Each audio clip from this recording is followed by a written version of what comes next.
அன்பிற்குரிய தேவனுடைய பிள்ளைகளே, இந்த அதிகாலையில் ஆறுதல் வார்த்தையின் மூலமாய் நான் உங்களோடு தேவனுடைய வார்த்தைகளை பகிர்ந்து கொள்ளும்படி நான் விரும்புகிறேன். தானியேல் நிருபம் 6ஆம் அதிகாரம் அதனுடைய 16வது வசனத்தை நான் உங்களுக்கு வாசிக்கிறேன். ராஜா கட்டளையிட அவர்கள் தானியேலை கொண்டு வந்து அவனை சிங்கங்களின் கெபியிலே போட்டார்கள். ராஜா தானியேலை நோக்கி, நீ இடைவிடாமல் ஆராதிக்கிற உன் தேவன் உன்னை தப்புவிப்பார் என்றான் என்பதே. தேவனுடைய வார்த்தை நமக்கு என்ன வருகிறது? நீ இடைவிடாமல் ஆராதிக்கிற தேவன் உன்னை தப்புவிப்பார்.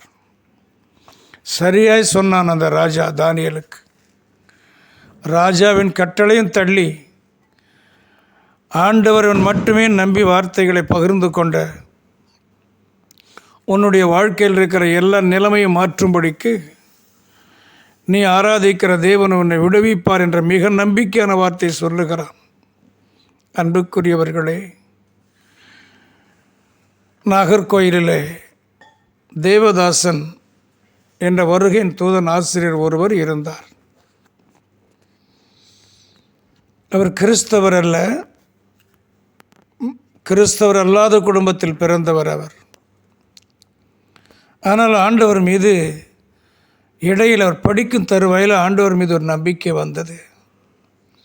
ஆனால் ஜோஷியக்காரரும் அவருடைய நட்சத்திரங்களும் ராசியின் பலன்களும் அவர் வாழ்க்கையில் உயரவே முடியாது என்ற அவருடைய நட்சத்திரத்தினுடைய ராசி அவர் பலன் அப்படி இருக்கிறது என்று தீர்மானித்து விட்டார்கள்.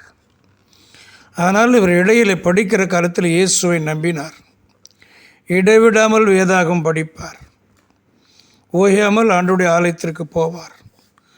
ஒரு நாள் அவருக்கு ஒரு தாகம் வந்தது. எனக்கும் மட்டும்தான் வாழ்வில் வெளிச்சம் இல்லை என்றால் என்னால் யாருக்காவது பிரயோஜனம் இருக்க வேண்டும் என்று எண்ணினார்.